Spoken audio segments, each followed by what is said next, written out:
2016 आदव शुक्ला पंचमी, समय प्रातःकाल, जिसे भाई जी का प्रवचन। कृपातमहं वन्दे परमानन्दमाधवम् श्रीमदनगोपालं वृन्दारण्यपुरन्दरम् श्रीगोविन्दं प्रपद्येऽहं दीनानुग्रहकारकम् वन्दे मुकुन्दमरविन्ददलायताक्षम् कुन्देन्दुशङ्खदशनं शिशुगोपवेशम् इन्द्रादिदेवगणवन्दितपादपीठम् वृन्दावनालयमहं वसुदेवसूनुम् नवजलधरवरणं चम्पकोद्भासिकरणम् विकसितमलिनाशिनीं विस्फुरन्मन्दहास्यम् कनकरुचिदुकूलं चारुबर्हावशूलम् कमपि निखिलसारं नौमि गोपीकुमारम् वंशीविभूषितकरान्नवनीरदाभात् पीताम्बरादरुणबिम्बफलाधरोष्ठात् पूर्णेन्दुसुन्दरमुखादरविन्दनेत्रात् कृष्णात् परं किमपि तत्त्वमहं न जाने।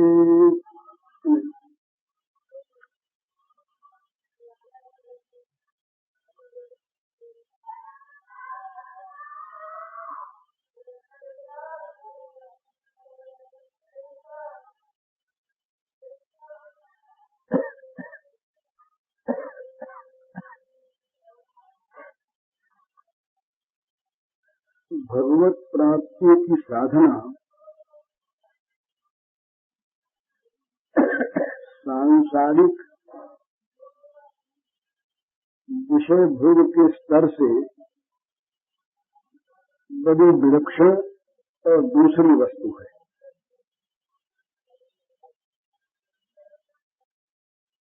साधना में जब तक साधना की दृष्टि नहीं होती तब तक संसार के भोग ही साधना के रूप में सामने आते रहते हैं।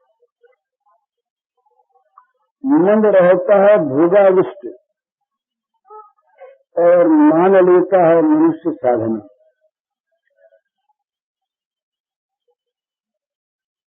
साधना नहीं होती, विषय सेवन होता रहता है। इसी से जो सफलता मिलनी चाहिए जीवन में जल्दी, ये नहीं मिला करती। ये एक बड़ा निश्चित सिद्धांत है कि भगवत प्रेम या भगवान की प्राप्ति जितनी सहज है उतनी धन की प्राप्ति नहीं सहज है। वो वस्तु है और वो वस्तु अपनी है, इसलिए उसके मिलने में क्या आपत्ति है। संसार के जो पदार्थ हैं ये तो मिलते हैं प्रारब्ध के भोग से। प्रारब्ध वैसा हो, वैसे कर्म हो तो मिलते हैं, अपने नहीं हैं और रहने वाले नहीं हैं और असत हैं। तो उनका मिलना तो हम लोग आवश्यक और सहज मान के रात दिन उनमें लगे रहते हैं, लेकिन भगवान का प्रेम या भगवान की प्राप्ति को प्रथम तो आवश्यक ही नहीं मानते, फालतू चीज है। और यदि कहीं किसी अंश में मन आवश्यकता का अनुभव करता है तो वो आवश्यकता बड़ी मंद होती है। मिल गया नहीं तो नहीं सही, कोई काम अटका थोड़ा ही है उसके बिना। तो इसीलिए सफलता शीघ्र नहीं होती। नहीं तो भगवत प्राप्ति के मार्ग में सफलता जितनी जल्दी होनी चाहिए उतनी और कहीं नहीं होती। तो क्या होता है कि वो विषयों में लगा हुआ मन साधना के क्षेत्र में भी विषय सेवन ही करता रहता है।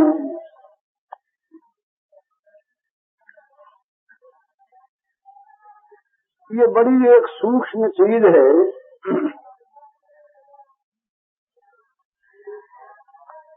ऊपर से हम देखते हैं कि भगवत सेवा हो रही है, भगवान का भजन हो रहा है, परंतु प्रकारांतर से हो जाता है विषय सेवन।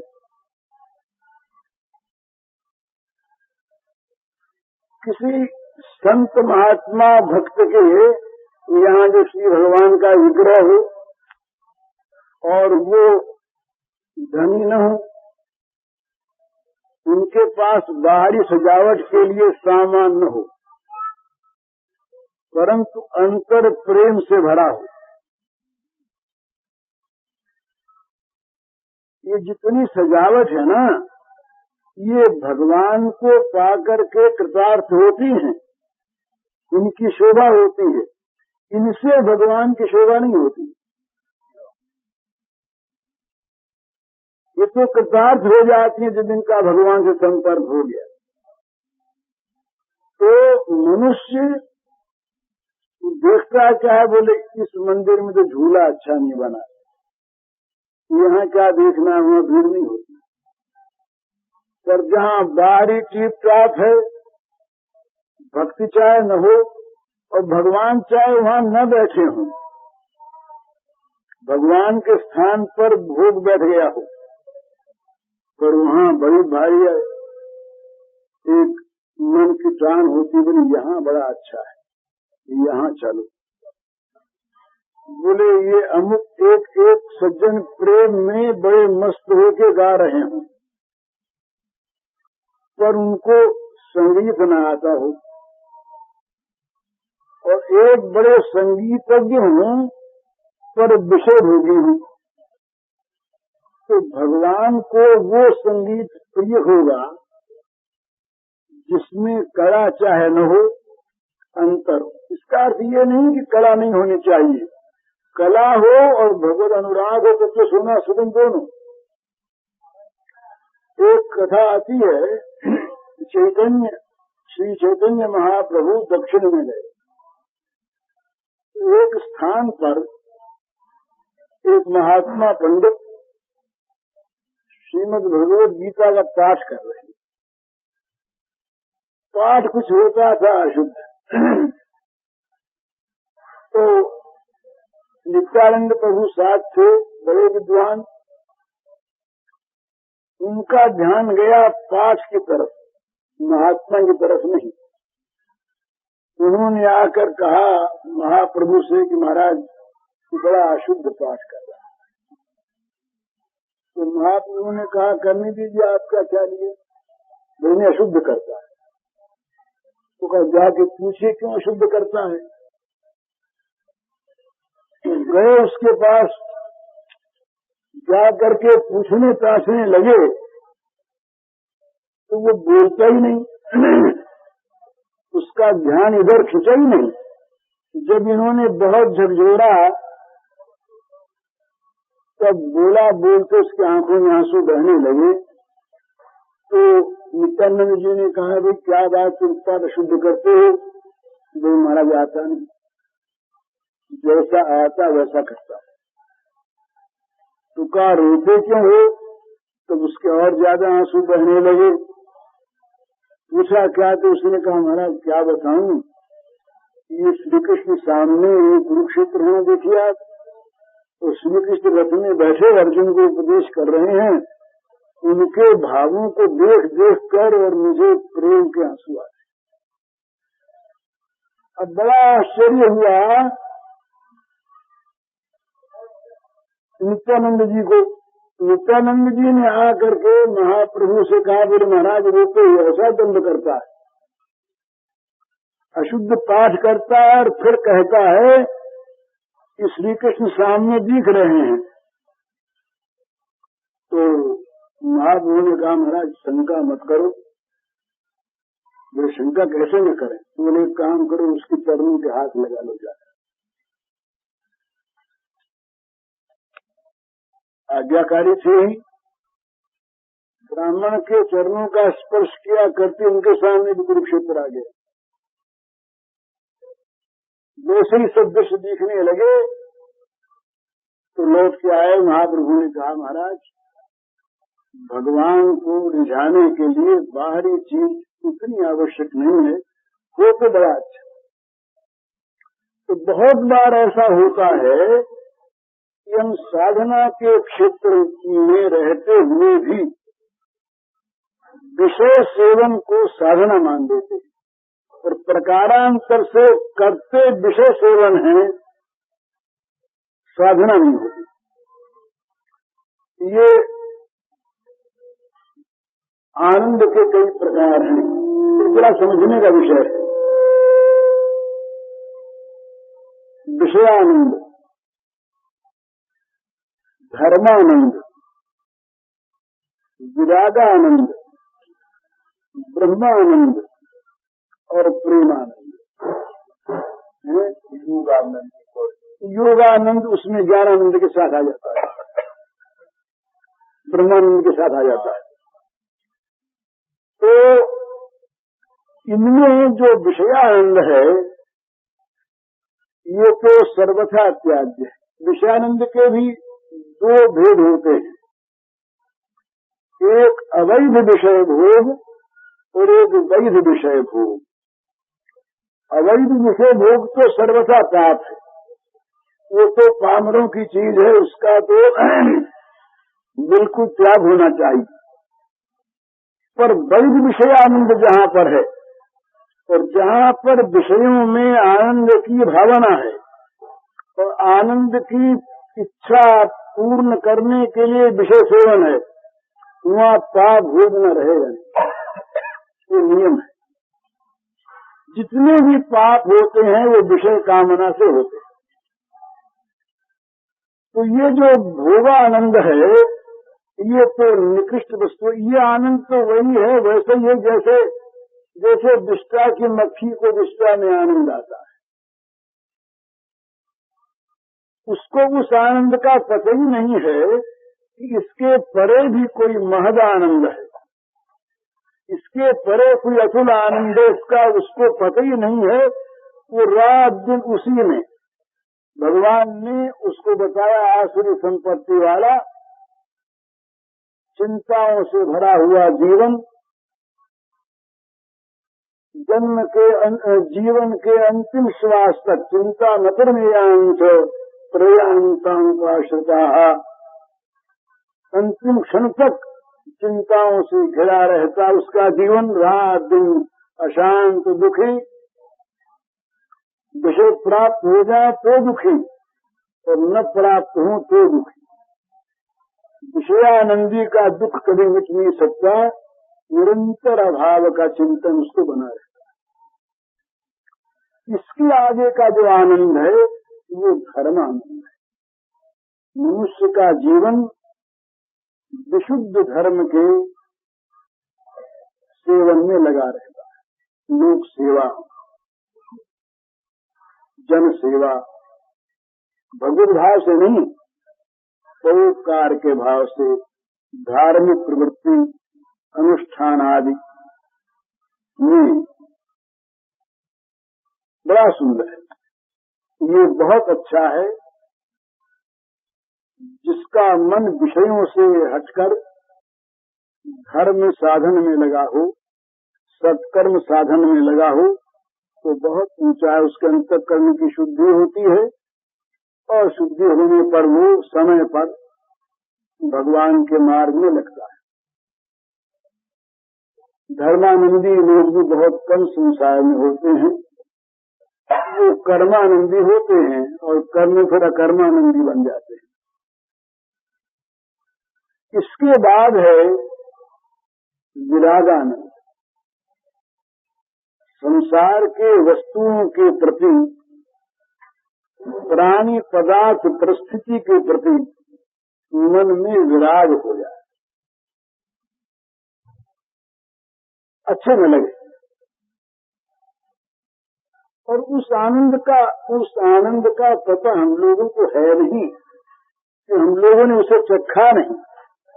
जिसने उसे चखा वो जानता है। महाराज गोकर्ण जी कहते हैं, वैराग्य राग रस को उठाओ। वैराग में भी एक रस है, विराग में रस है। विराग रस के रसिक बन जाओ, विराग राग के रसिक बनो। वैराग्य में जो रस है वो भोग में कहीं है ही नहीं। ये महाराज ब्रज की बात है, सुनी हुई बात है, ललित किशोरी जी के पद हैं। ये बहुत बड़े आदमी थे, चले वो सब त्याग कर वो जब उनका आह्वान होता है तो कोई भोग विलास अटका नहीं सकता था। जब वो बुलाते हैं, जब वो बुला लेते हैं किसी को तो फिर कोई अटका नहीं सकता। तो बुलाते उसको हैं जो जाना चाहता है। ये बुलाने के बाद भागवत के रास पंचाध्यायी में आई, आरंभ में भगवान ने वंशी वादन किया, बुलाया, नाम ले ले करके टेरा, और जिसका नाम था उसको सुनाई दिया। बड़ा सुंदर वर्णन वहां का है। न घर अटका सका, न घर वाले अटका सके, न भोग अटका सका, न बाल बच्चे अटका सके, न कोई मुंह अटका सका। और जिसको अटकाया उसका आत्मा पहले जा पहुंचा श्री कृष्ण के पास। ये सुंदर कथा रास पंचाध्यायी की प्रारंभ की है। तो भोग विलास वहीं तक अटकाते हैं जहाँ विषयानंद का मन पर प्रभाव रहता है। तो ये ललित किशोरी ललित माधव दो भाई रहे, कुंदन लाल और कुंदन लाल जय ले गए। तो एक बार घर वाले गए इनके पास, बड़े रईस थे। घर वाले गए तो देखा कि ये एक लता के पास बालू में धूल में पड़े हुए हैं और राधा राधा नाम जप रहे। अब वो अपनी अपनी आंख अलग होती है ना, विषयानंदी समझते हैं कि इनके तो सोने के लिए बिछोना नहीं और खाने के लिए इनके पास अच्छा भोजन नहीं और बढ़िया बर्तन नहीं और कोई भी साज सरंजाम नहीं, तो दुखी होंगे। अपनी आंख से दूसरे के दुख सुख का हम अंदाज किया करते हैं। उन्होंने देखा बहुत दुखी है, तो कहा भाई जो हम लोग बिछोना उछोना लाए हैं इनके लिए ला दूं, हैं? और कहा कुछ सामान लाए और बोले महाराज आप चलो तो मत, ये रहे मानो ये नहीं, पर आप ये एक आपके लिए छोटी सी कुटिया बनवा दे अच्छी सी, और उसमें और कुछ नहीं, मामूली ओढ़ने बिछाने का सामान रहे, छोटा सा तकिया रहे या छोटा सा गद्दा रहे और कुछ रहे, एक आदमी रहे सेवा करे। तो ये बोले भाई बन बन फिरना बेहतर हमको रत्न भवन नहीं भावे है, लता तले पड़ रहने में सुख नाहिन से सुहावे है। बन बन फिरना बेहतर हमको रत्न भवन नहीं भावे है, लता तले पड़ रहने में सुख नाहिन से सुहावे है। कर दर्शीस बलायती तकिया ख्यालन भावे है, ललित किशोरी नाम हरि का जप जप मेरे भावे कहते सुख पाओ, तो हम तो बड़े सुख में, जब तक मन सच पाए, सच शब्द ये है, ये ब्रज का है, इसका होता है सुख। तो वो कहते हैं कि भाई हमको तो दंडन भटकना तो बड़ा अच्छा मालूम होता है, तुम्हारा वो रत्नों का और सोने का महल हमें नहीं अच्छा लगता। और किसी लता के नीचे जहाँ ये ब्रज के लोगों के चरणों की धूल पड़ी, ब्रह्मा जी ने कहा, महाराज उद्धव ने कहा कि मुझे बिमलतंश भूलाम, तो वहाँ पड़े रहने में बड़ा सुख मिलता है। बुरी लगी, हम लोग तो कहीं एक एक पैसे के लिए न मालूम धर्म और भगवान को भी बेच डालें और बेचते हैं। उनको वो बेटी बुरी लगी, कहा भाई ले जाओ। बोले महाराज, तो बोले भाई तुमको मालूम नहीं, हमारे पास जो धन है वो धन तुम्हारी कल्पना में नहीं। अष्ट सिद्धि नवनिधि हमारी मुट्ठी में हरदम रहती, नहीं जवाहर सोना चांदी त्रिभुवन की संपत्ति चाहती। अष्ट सिद्धि नवनिधि हमारी मुट्ठी में हरदम रहती, नहीं जवाहर सोना चांदी त्रिभुवन की संपत्ति चाहती। ये तुम्हारा सोना चांदी जो है, संपत्ति हीरा मोती, ये सब ले जाओ। बोले क्या? बोले इसकी मुट्ठी में श्री कृष्ण है, सारी निधियां और सारी सिद्धियां इनके चरण की धूल में लूटती हैं और चाहती हैं इनकी चरण में की धूल में लूटने वाले हमें स्वीकार करने कहीं, तो हमारा जीवन सार्थक हो जाए। नहीं चाहिए। और बोलने लगी, तब उन्होंने कहा अब से बातचीत करना इच्छा नहीं। बोले भैया तुम लोग पधारो, हमें तुम्हारी बात इच्छा नहीं। सुहावे जग की बात है, एक दिलबर की चर्चा सहती, ललित किशोरी पार लगावे माया की सरिता बहती। भाई उस दिलबर प्राण प्यारे प्राण प्रियतम की चर्चा करनी हो तो करो, और ये संसार की बात, धन की, रत्नों की और महल की खजाने की, ये बात भैया हमें अच्छी नहीं लगी। और बोले अच्छी क्या, हम अभिमान क्या करें कि माया की नदी बहती, कहीं बह जाए उसमें तुम्हारी बात को सुन करके। ये बात मत कहो, पधारो और यहाँ बैठना हो तो प्यारे की चर्चा। अब वहाँ पर ये धन क्या चीज है, विषयानंद क्या चीज, पर हमारा तो भाव दूसरा है ना। हमको इस आनंद का पता नहीं कि विषयों के विराग में क्या आनंद है। वो वर्धमान में थे ब्राह्मण देवता, वर्धमान में ब्राह्मण देवता रहे,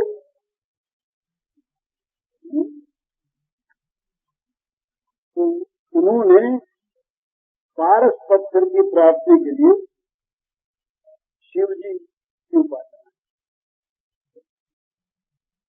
बड़े भक्त रहे, सच्ची उपासना। शिव भगवान आशुतोष प्रसन्न हो गए, जल्दी तो प्रसन्न हो गए। स्वप्न में दर्शन दिए, कहा महाराज क्या चाहिए? बोले हमें चाहिए स्पर्श मंद पारस। उन्होंने कहा पारस का पता हम बताओ, जाके ले आओ। कहा बताओ महाराज कहाँ? तो वो पता ढूंढा उन्होंने, सनातन गोस्वामी के पास, उनके पास। उस समय रेलवे नहीं थी, वर्धमान कलकत्ते के पास, वहां से चल करके पारस के लिए वृंदावन आए महात्मा। इस पर रविंद्र ने काव्य लिखा है। इस घटना पर रविंद्र ने एक बंगला में काव्य लिखा है, बड़ा सुंदर छोटा सा काव्य। इधर क्या हुआ कि सनातन गोस्वामी एक दिन कहीं यमुना नहाने जा रहे थे, सनातन गोस्वामी का विरागानंद सुना हो आप लोगों ने। ये सनातन गोस्वामी, रूप गोस्वामी, ये गौड़ के बादशाह के दीवान रहे, करोड़ों की संपत्ति थी। जब सब छोड़ छाड़ करके ब्रज में आ गए तो सनातन के पास एक कंबल वो श्रीकांत ने रास्ते में दे दिया। ये बड़ी सुंदर कथा है। ये जब छोड़ करके निकले तो इनके साथ एक नौकर था। उस नौकर रहा, उसका मन इधर था, तो रास्ते में कुछ थक पीछे हो गए। तो सनातन रहे, दीवान रहे, ये सब ये जानते थे कहाँ क्या है। इन्होंने नौकर से पूछा कि कुछ लाया है क्या साथ? नहीं महाराज कुछ नहीं तो छठ का साथ होता।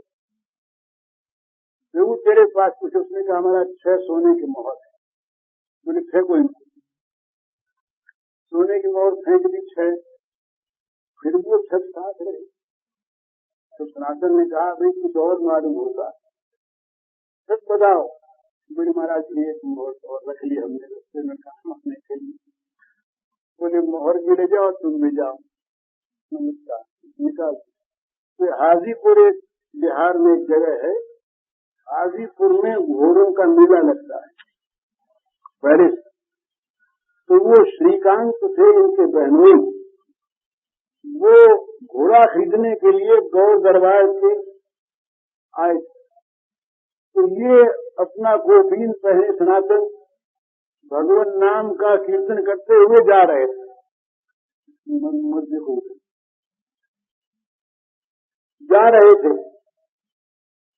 तो श्रीकांत ने जब इनका वो ध्वनि सुनी, पहचानी हुई मालूम थी। तो पास आके दिखाया तो सनातन, कहाँ तो ये बादशाह के दीवान का वेश और कहाँ ये फकीरी वेश, ये कोपीन पहने। मिले, देखा, कहा महाराज कहाँ जा रहे हैं? बोले घर लौट चली। सनातन ने कहा घर ही जा रहे हैं अब घर से विमुख थी। अब तक तो परदेश में थे, अब घर की ओर मुंह किया है, घर जा रहे हैं, वृंदावन जा रहे हैं। असली घर तो वही है। तो उसको छोड़ हो जाने को स्वतंत्रता के साथ क्या लोगों में खान जाता है। तो बोले अब घर जा रहे हैं। तो बहुत जब उन्होंने विनय के कहा हमारा ये कम्बल तो ले जाए, तो कम्बल उन्होंने ले लिया। जब कम्बल ले करके महाप्रभु के पास पहुंचे वृंदावन, तो महाप्रभु को देखे दीक्षा नहीं, और बार बार कंबल की ओर देखें। तो सनातन ने समझा कि ये कंबल बाधक है। तो यमुना तट पर गए, तो वहां एक भिखारी था, उसके पास फटी गुदड़ी थी। कहा भैया एक कंबल ले लो, गुदड़ी दे दो। बड़ा पसंद हो गया वो, कंबल दे दी, गुदड़ी ले आया। गुदड़ी जब कंधे पर रख करके महाप्रभु के पास आए, तब बोले महाप्रभु तो भैया तुम बड़े भाग्यवान, तुम पर कृष्ण की बड़ी कृपा है। तो जब तक विषय में जरा भी आ सकती, तब तक कृष्ण की कृपा हमें कुछ थोड़ा सा दिल में रहता है। वही कृष्ण की कृपा महाप्रभु दीक्षा दी। तो यही सनातन रहे। तो ये एक दिन जा रहे थे नहाने के लिए, तो रास्ते में पारस पड़ा था। तो इन्होंने ऐसे ही देख लिया, मन में कौतूहल कुछ हुआ, न मालूम भगवान की क्या इच्छा, किसी ब्राह्मण का उद्धार होना था। वह कील पड़ी, उन्होंने कील उठा के उसके ऊपर डाल दी। डालते ही वो सोना हो गया। उन्होंने देखा पारस से बड़ा अच्छा वो हाथ नहीं लगा, नहीं तो नहाना वहाना पड़ता। तो वहां जरा जमीन खोद करके और पत्थर से उसको सरका के उस गड्ढे में डाल दिया, ऊपर से मिट्टी डाल दी और अपना जा करके नहाए। तो वो ब्राह्मण वर्धमान से चलकर इनके पास आया। ये यमुना के तट पर बैठे नाम जप कर रहे थे। उसने पूछते पूछते आके प्रणाम किया, महाराज कहिए पंडित जी महाराज क्या आज्ञा है? तो बोले मैं वर्धमान से आया। अच्छा क्यों आए? तो भगवान शंकर ने भेजा है। क्या आज्ञा महाराज? मेरे पास तो शंकर ने भेजा। बोले आपके पास पारस पत्थर है, पारस पत्थर का पता है? उन्होंने कहा। तो बोले पता नहीं। तो महाराज वो दे दीजिए। बोले हम जाएंगे एक छूछ आ जाएंगे तो नहाना पड़ेगा। तो मैंने ले लो जाओ। तो महाराज कहाँ है? तो निशान बताया कि हम जगह उगरी में जाओ, वहाँ कुछ जगह उगड़ी हुई है पत्थर पर, उसके ऊपर आगे निकाल लो। तो गया और जाके देखा, हटा के उसको पत्थर के पास उतर निकला। लोहे के लगा सोना हो गया, प्रसन्न तो हो गया। अब लगा जाने। अब देखिए संत में महिमा, संत असली वो होते क्षण भर का संग मिला सनातन जी। उनके मन में आया ब्राह्मण के कि बात क्या है?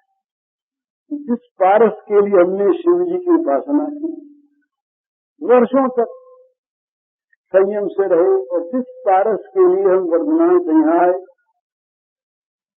और जिसको पाकर हम परम प्रसन्न हो गए, वो पारस इनको प्राप्त। और ये कहते हैं कि कहीं छू जाएगा तो नहाना पड़ेगा।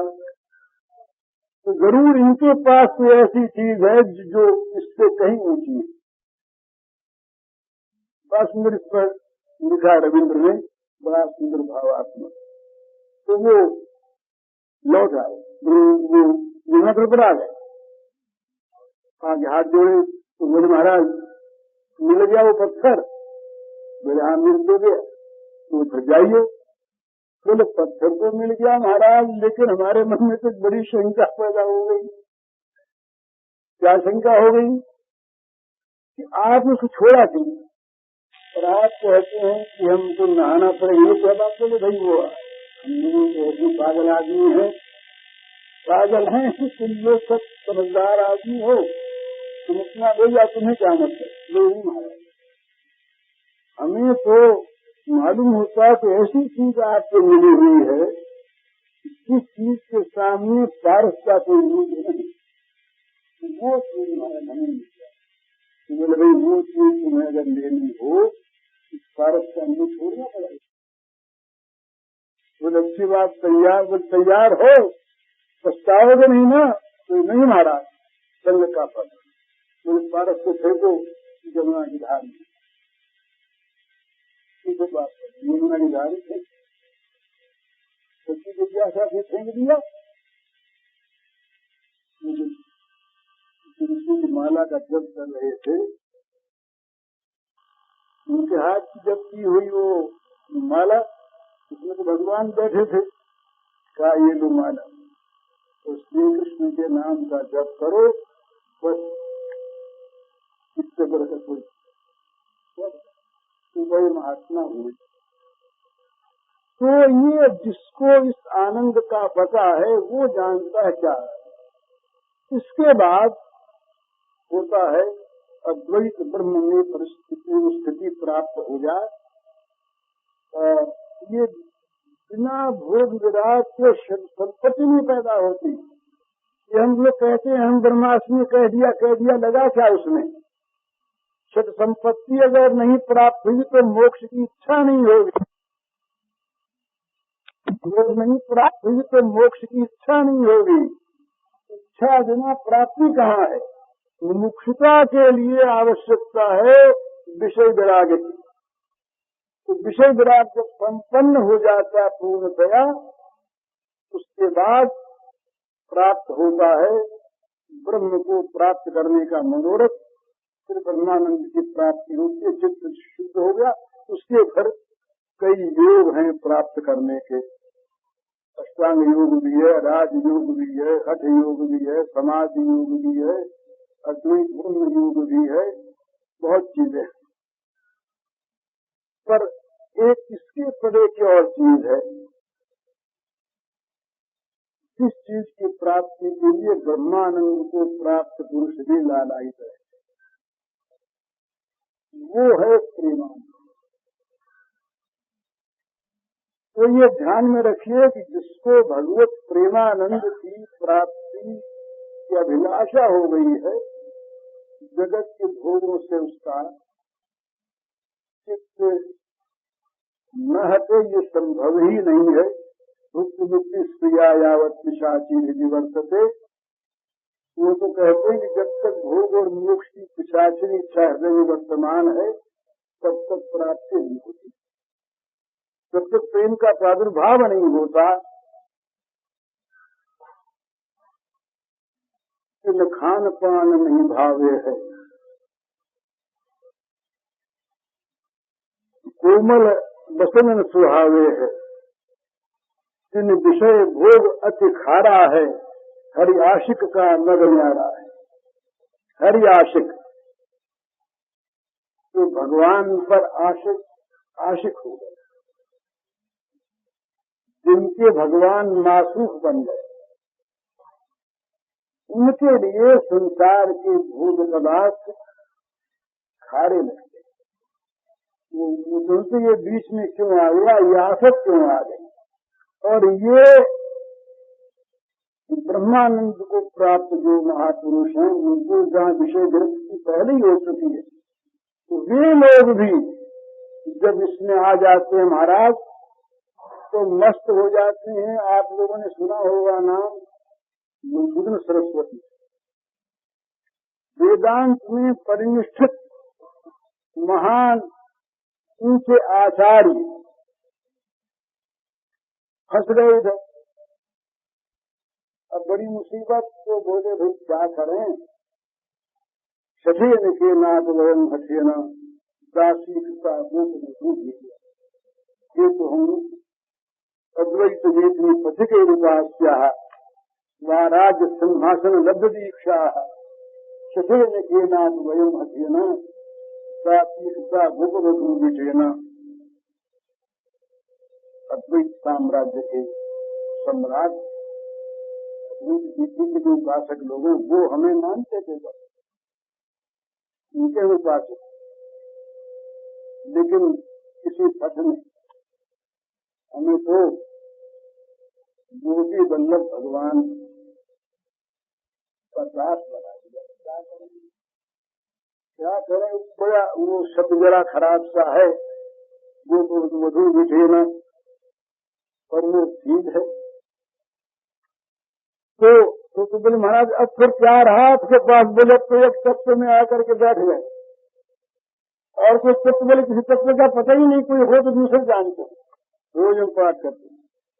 वंशी विभूषित कराम नवनीर दाभात पीतांबरा तरुण खराधरोष्ठात् पूर्णिंदु सुंदर मुखा सरविंद नेत्रा कृष्णात् परम किमपि तत्व हम न जाने।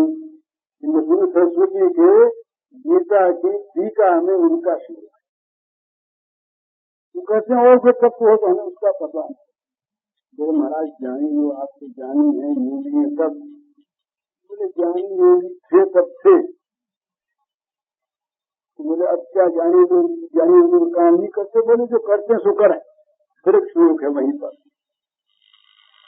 ज्ञानाभ्यास वशीकृतेन मनसा तम निर्गुणम निष्क्रियम ज्योति किंचन जोगिनो यदि परम पश्यन्तु ते अस्माकं तु तदेव लोचन चमत्काराय भूयाच्चिरम् कालिंदी पुरिनेषु यत्किमपि तम् धावति।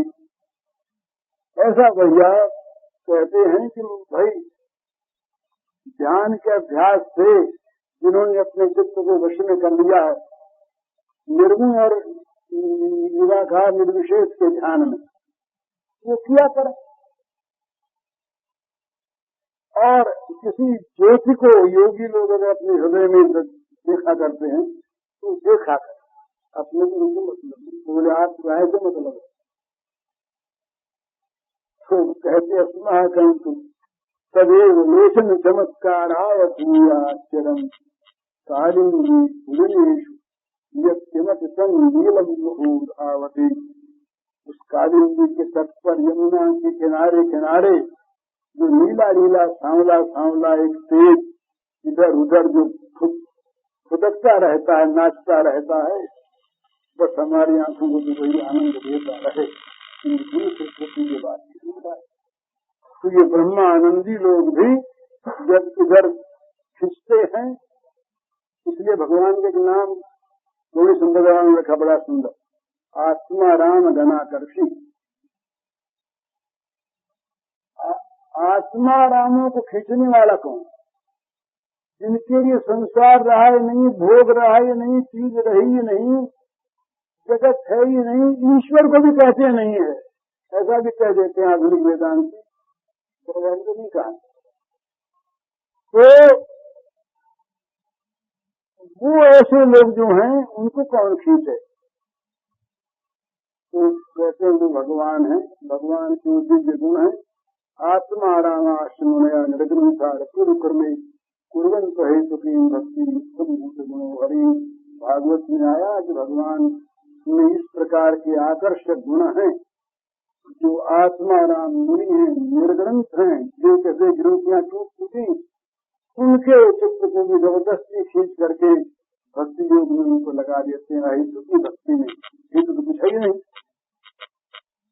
अमलात्मा परमहंस मुनियों का मन खींचने के लिए ये भगवान का अवतरण होता है, कश्मीरी देवी ने कहा।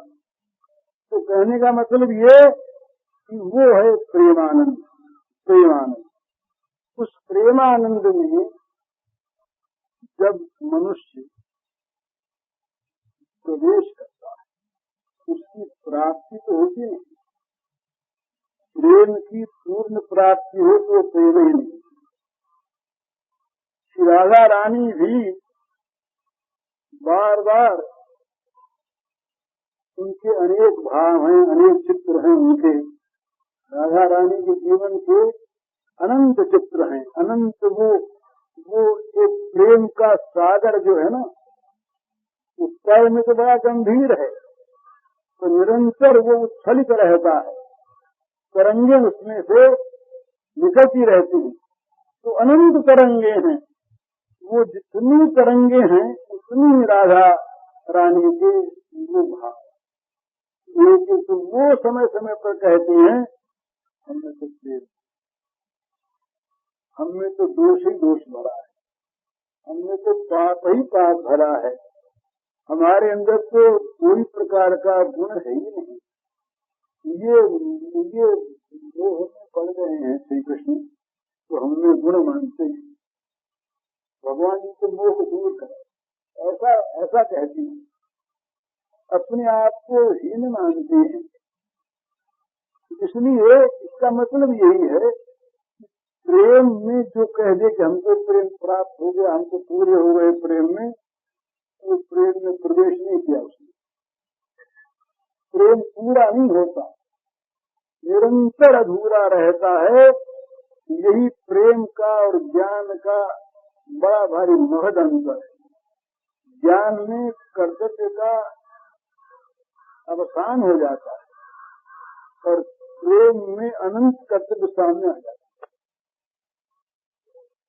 वो कहते हैं प्रतीक्षण वर्धमानम, प्रेम का स्वरूप है प्रतीक्षण बढ़ने वाला। जो घटे मिटे रुके वो प्रेम नहीं। और जिस प्रेम में कोई हेतु हो, गुण रहितम कामना रहितम अविच्छिन्नम सूक्ष्म कर्म अनुभव रूपम प्रतीक्षण वर्धमानम। नारद जी ने प्रेम के 6 रूप बताए। तो जो किसी गुण को लेकर के वो गुण से प्रेम है, गुण न दिखा तो प्रेम गया। जैसे आजकल बड़ा प्रेम बोले हमारे साथ बड़ी मित्रता है जब तक अपना काम निकलता है तब तक। काम नहीं निकला तो फिर कोई हटाओ इसको। चाइना में एक महाराज बात हुई है कि बूढ़ों को मार दिया जाए। चाइना में एक गवर्नमेंट की तरफ से एक स्वीकृत योजना, 60 वर्ष के बड़े बूढ़े हैं उनको इंजेक्शन भी दिया जाए, ये कह करके कि तुम तंदुरुस्त हो जाओ, और 15 दिन में समाप्त हो गए, तो वहां से पूरे भाग रहे हैं। ये लिखा है कि पूरे शरणार्थी होकर भाग रहे हैं दूसरे देशों में, ये तो महताई। तो ये जगत का स्वरूप सामने, जब तक जाते रहे स्वार्थ कछु सबल सातों प्रीत। ये जगत की रीत यही है, चाहे बूढ़ों को हम न मारे तो दीक्षा तो करते हैं हम भी बूढ़ों की, कोई काम पे रहे नहीं, बोले आप बैठे रहा करो, आपको बोलने से मतलब नहीं, आपके तो हमसे तो है नहीं, बीच बीच में आप बोलते हमारा काम हर होता है, आप बैठा बैठे भजन करो, खाओ तो आपको नौकर होगा, आप बीच बीच में बोलते हैं।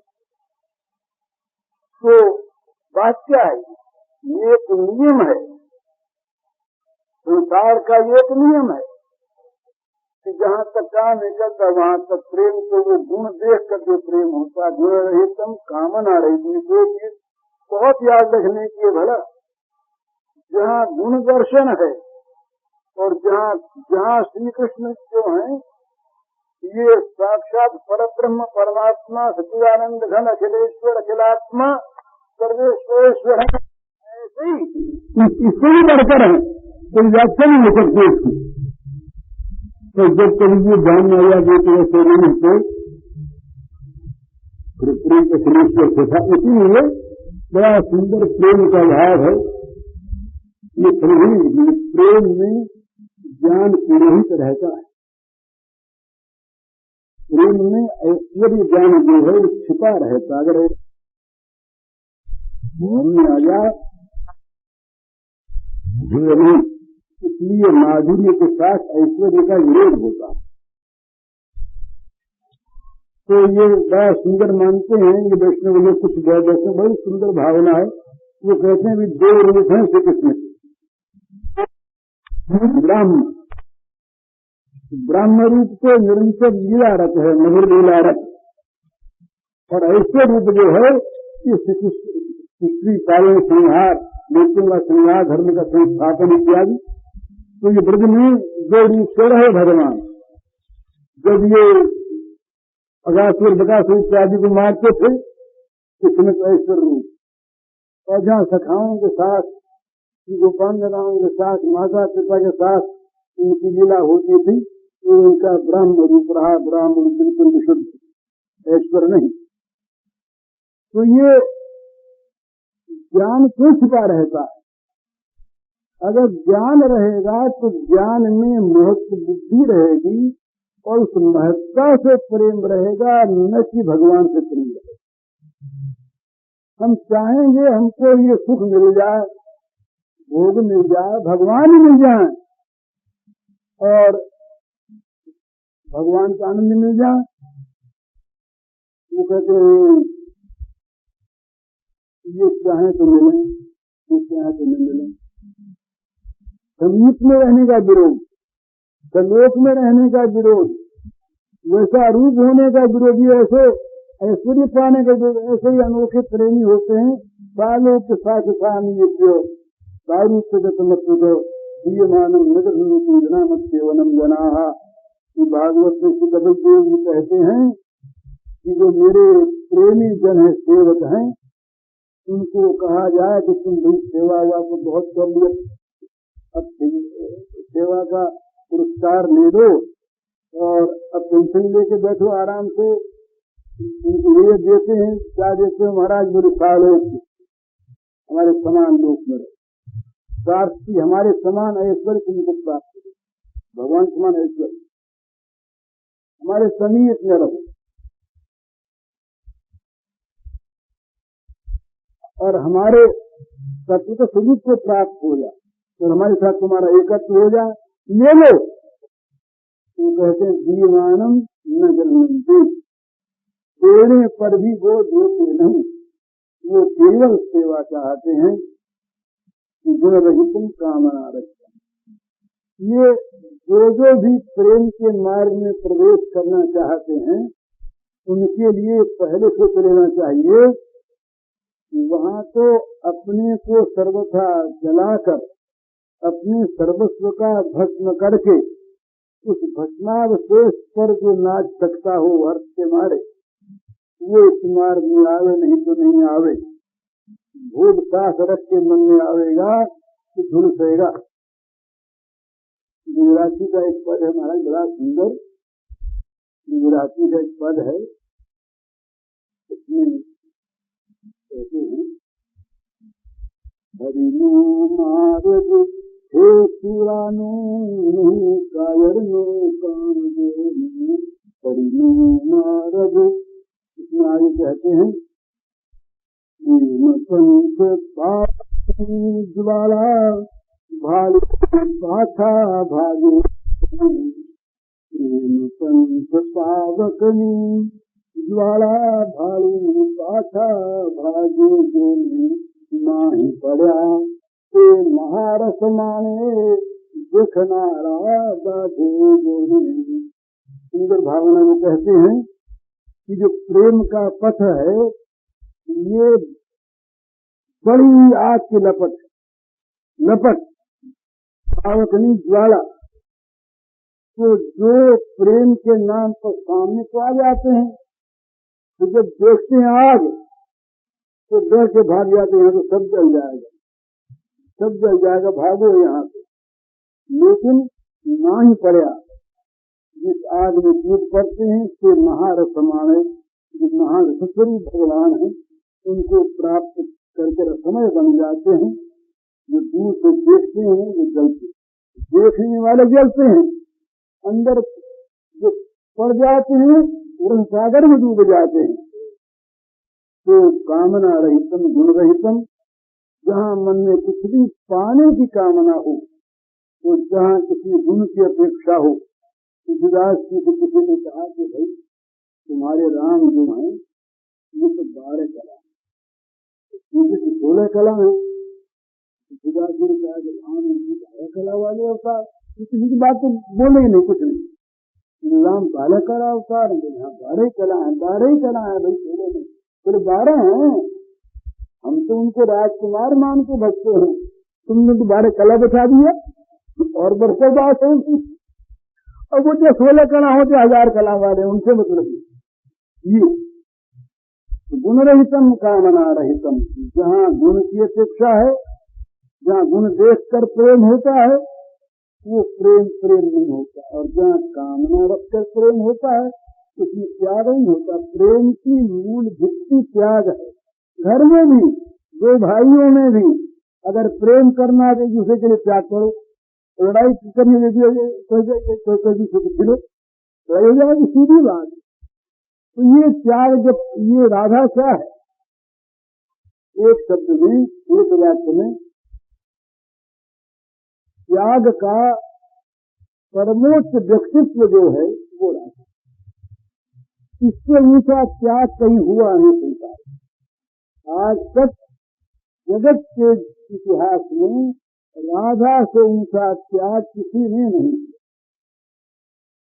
त्याग की बात सुनी लोगों ने, कई लोगों ने, पर मूर्तिमान त्याग कहीं अगर आविर्भूत हुआ तो ये राधा के, इसीलिए राधा की इतनी महिमा है, और इसीलिए राधा का गुण भगवान गाते। हमने देवी भागवत में आज सबसे पहले राधा की पूजा सुनी, इसमें आया सबसे पहली पूजा राधा की रात्रि में सुनी। तो सबसे पहले राधा का मंत्र जाप को किसी ने किया। इन्होंने विष्णु भगवान को दिया, विष्णु भगवान ने ब्रह्मा को दिया, ब्रह्मा ने नर नारायण को दिया। इसके बाद ये राधा मंत्र का प्रचार हुआ। राधा मंत्र का पहला जाप किया किसी ने, और पहली पूजा राधा की किसी ने क्यों की, क्या था, राजा से चाहिए मुझे सीधे देह में पद पल्ले निवारण जितना है, ये हम लोगों के काम के नहीं, क्योंकि हम लोगों का काम इसलिए नहीं है कि हम लोगों के मन में भोग भरा है, तो हमारे काम के नहीं। महाराज जी ने सब धरती में उसमें से हम लोग बदल दिए, क्षमा करिएगा, साथ में खाए बदले नहीं, ऐसे ही उसको थोड़ा सा बाहरी कपड़ा पहना दिया। इसलिए पहना दिया 7 श्लोकों में, इसलिए पहनाया। हमने देखा कि पढ़ने वाले लोग तो बेपर्द भगवान को देख नहीं सकेंगे। बेपर्द भगवान तो रहते हैं गोपियों के सामने के लिए रहते, हमेशा भगवान ने कहा, ये भगवान ने गीता में कहा कि भाई हम तो हमेशा पर्दे वाले रहते, पर्दे वाले गीता का शब्द है। युग माया समावतम नाम प्रकाश सर्वस्व युग माया समाव मूढ़ न जाना थी लेकिन मोहम्मद मजयम, हम जो अव्यय और अविनाशी अजम पुरुष भगवान है, ये भगवान को जो भगवान नहीं मानते उन लोगों के सामने हम पर्दा रखते हैं।